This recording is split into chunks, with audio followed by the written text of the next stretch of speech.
राजनीति का एक बड़ा नियम है कि जब आपके पास काम की उपलब्धियां न हों तो झूठ और भ्रम फैलाना सबसे आसान रास्ता होता है। राजस्थान की मौजूदा राजनीति में यह चलन साफ दिखाई दे रहा है।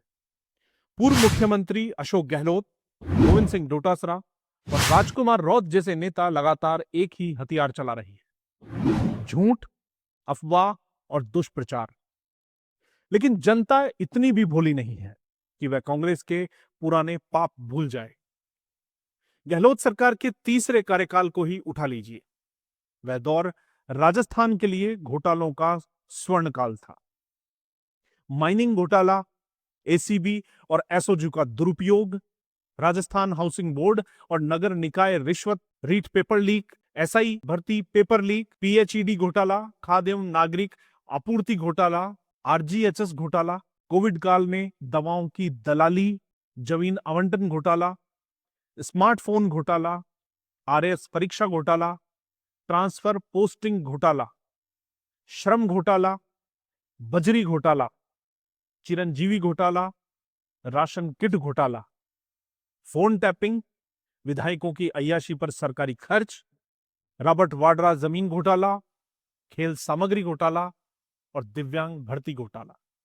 यह लंबी सूची सिर्फ एक झलक है। गरीबों से लेकर मध्यम वर्ग और यहां तक कि दिव्यांगों तक कोई भी गहलोत सरकार के भ्रष्टाचार की मार से बचा नहीं। गरीबों की उम्मीदें, युवाओं के रोजगार के सपने और आमजन का भरोसा, सब कुछ इस सुरसा जैसे भ्रष्टाचार में समा गया।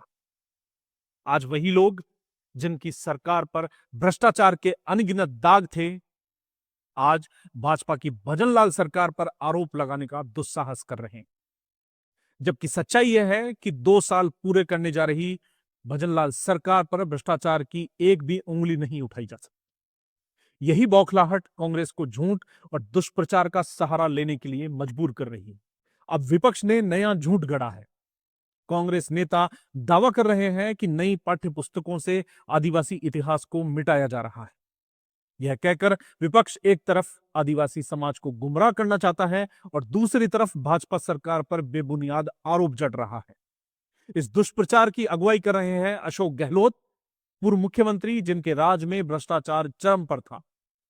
साथ ही गोविंद सिंह डोटासरा, वही नेता जिनके इर्द गिर्द रीट पेपर लीक जैसे कांडों की गूंज रही, और राजकुमार रौत जो खुद को आदिवासियों का रहनुमा बताते हैं लेकिन गहलोत सरकार के भ्रष्टाचार पर मौन साधे रहते हैं। धर्मांतरण के मुद्दे पर भी ये कुछ नहीं बोलते। इस झूठ की हवा तब निकल गई जब शिक्षा मंत्री मदन दिलावर ने तथ्यों के साथ सामने आकर कांग्रेस को आईना दिखा दिया। जो भी पाठ्य पुस्तकों की समीक्षा करते हुए दोबारा लिखा गया है, उसमें विस्तृत रूप से और बच्चे ठीक प्रकार से पढ़ सके, रोचक तरीके से हमने उस पाठ को शामिल किया है दूसरी कक्षा में। दूसरी कक्षा से मेरा तात्पर्य है कक्षा 5 से 6 में। और ये देख रहे हैं आप, पूरा वर्णन किया है। और इसलिए ये बिल्कुल मिथ्या बात हो जाती है कि राजस्थान सरकार ने मानगढ़ धाम का पाठ हटा दिया है। इससे बड़ा झूठ कोई नहीं है। ये 2 प्रश्नों का पूरा डिटेल हम आपके सामने प्रस्तुत कर रहे हैं। उन्होंने स्पष्ट किया कि कक्षा 5 की हमारा परिवेश पुस्तक में अध्याय हमारे प्रेरक में मानगढ़ धाम और गुरु गोविंद के योगदान को प्रमुखता से प्रकाशित किया गया है। कक्षा 7 की हमारा राजस्थान पुस्तक में वीर बाला कालीबाई की कहानी के साथ साथ आदिवासी वागड़ की गांधी, भोली लाल पंड्या, नानी भाई खाट और सेंगा भाई के योगदान को स्थान दिया गया है। इतना ही नहीं, कक्षा 1 से 5 तक के बच्चों के लिए ग्रेडेड स्टोरी कार्ड्स में भी कालीबाई की कहानी को शामिल किया गया है। यानी भाजपा सरकार ने न केवल आदिवासी जननायकों और उनके संघर्षों को शामिल किया बल्कि उन्हें प्राथमिकता भी दी। अब सवाल उठता है कि कांग्रेस आखिर चाहती क्या है? क्या कांग्रेस चाहती है कि आदिवासी समाज लगातार गुमराह रहे? क्या कांग्रेस को यह डर है कि अगर आदिवासी बच्चों को उनके नायकों की कहानियां पढ़ाई गई तो वे कांग्रेस के झूठे नैरेटिव से बाहर निकल जाएंगे? क्या यह कांग्रेस की बौखलाहट नहीं है कि जिस सरकार पर भ्रष्टाचार का एक भी दाग नहीं, उस पर आरोप लगाने के लिए विपक्ष को पाठ्यक्रम में भी झूठ गढ़ना पड़ रहा है? अशोक गहलोत और उनके सहयोगियों को याद रखना चाहिए कि जनता की याददाश्त भले ही छोटी हो, लेकिन इतनी भी नहीं कि रीट, राशन किट, कोविड काल के घोटाले भूल जाए। गोविंद सिंह डोटासरा को सोचना चाहिए कि जिनके ऊपर शिक्षक भर्ती, ट्रांसफर में, पोस्टिंग में धांधली, परीक्षाओं को लीक कराने के दाग लगे हों, उन्हें शिक्षा पर बोलने से पहले दर्पण देख लेना चाहिए। और राजकुमार रौत जैसे नेताओं को आदिवासी समाज के सामने यह स्पष्ट करना चाहिए कि वे आखिर किसके पक्ष में खड़े हैं। उनके नायकों को पाठ्यक्रम में शामिल करने वाली भाजपा सरकार के या आदिवासी इतिहास पर राजनीति करने वाली कांग्रेस के।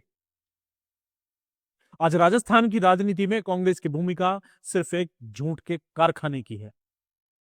गहलोत और उनके साथी नेता जनता को गुमराह करने के लिए झूठ पर झूठ बोल रहे हैं, लेकिन तथ्य यह है कि भाजपा सरकार ने आदिवासी इतिहास और उनके जननायकों को सम्मान दिया है। भ्रष्टाचार की गर्त में डूबी कांग्रेस जितना भी शोर मचाए, जनता अब सच और झूठ में फर्क करना जानती है।